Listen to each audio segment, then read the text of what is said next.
রাধা রমন মদন মোহন ও গো গিরিধারী।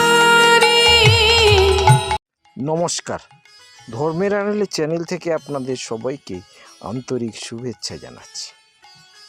আপনারা সবাই জানেন, পূজা নিয়ে দ্বন্দ্বের শেষ নেই।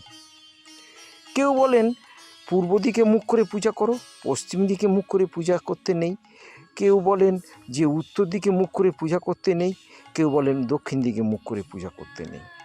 কিন্তু গুরু নানক খুঁজে পেলেন না যে কোন দিকে ঈশ্বর নেই। আজকের বিষয়বস্তু হলো কাকে আগে পূজা করব।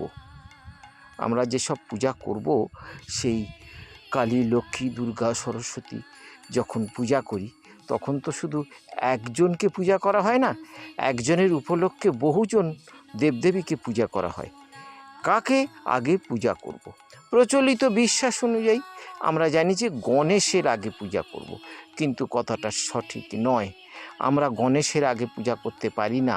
আমরা সবার আগে পূজা করি গুরু, তারপরে পূজা অর্ঘ্য দিই বা পূজা করি সূর্যকে, সূর্যাদি নবগ্রহ মণ্ডলকে, তারপরে পূজা করি গণেশ।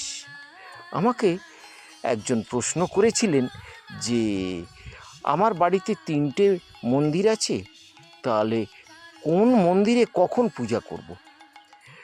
ধরুন মনসা গাছের কাছে সেখানে পূজা হয়, সেখানেও একটা মন্দির। তুলসী মঞ্চ, সেটাও একটা মন্দির। আবার ঘরে রাধা গোবিন্দ বা লক্ষ্মীনারায়ণের মূর্তি আছে, সেটাও একটা মন্দির। তাহলে এই 3 মন্দিরে কখন পূজা করব, কাকে আগে পূজা করব, কোন মন্দিরে পরে পূজা করব। আমি তাকে জিজ্ঞাসা করলাম যে আপনার বাড়িতে প্রধান মন্দির কোনটা? তিনি বললেন রাধা গোবিন্দর মন্দির। আমি বললাম রাধা গোবিন্দর মন্দির সবার শেষে পূজা করবেন। উনি একটু মনক্ষুণ্ণ হলেন যে অনাদিরাদি গোবিন্দ, সচ্চিদানন্দময় গোবিন্দের আগে পূজা করা হবে না, পরে পূজা করা হবে। এখন আসুন এ বিষয়ে একটু আলোকপাত করার চেষ্টা করি।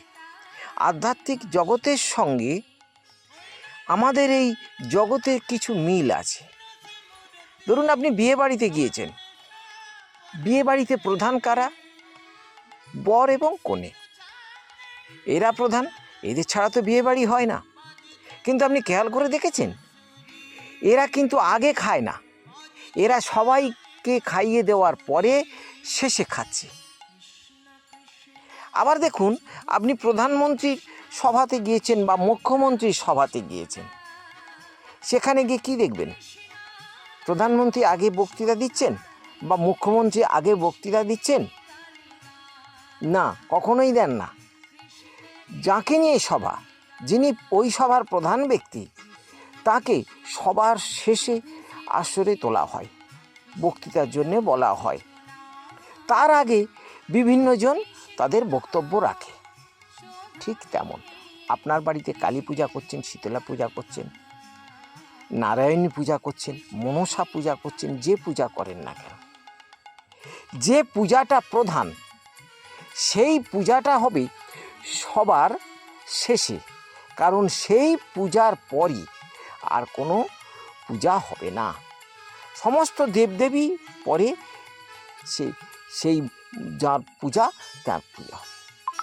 আপনারা খেয়াল করে দেখবেন যে যুদ্ধে সেনাপতি কিন্তু আগে যান না, সেনাপতি সকলের শেষে থাকেন, সেখান থেকে তিনি যুদ্ধ পরিচালনা করেন। আর আপনার বাড়িতে কালী পুজো হচ্ছে, কালী পুজোটা আগে করার পরে যদি আর সব পূজা করা হয়, তাহলে কালী সেখানে গৌণ হয়ে যাবেন, বা মনসা সেখানে গৌণ হয়ে যাবেন, শীতলা সেখানে গৌণ হয়ে যাবেন। যিনি প্রধান, যে দেবী বা ভগবান যিনি প্রধান, তাকে সবসময় শেষে পূজা করতে হয়। তার সম্মানার্থে তার পূজার পরে আর কোনো পূজা হবে না।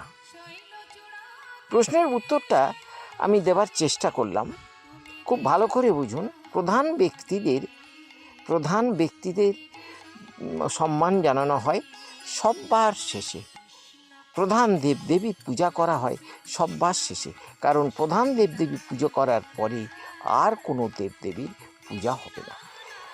আপনাদের মনে একটু সন্দেহ থাকতে পারে যে গোবিন্দের আগে পূজা করব না অন্য দেবদেবী পূজা করব? না, গোবিন্দের আগে পূজা করলে গোবিন্দের অসম্মান হবে।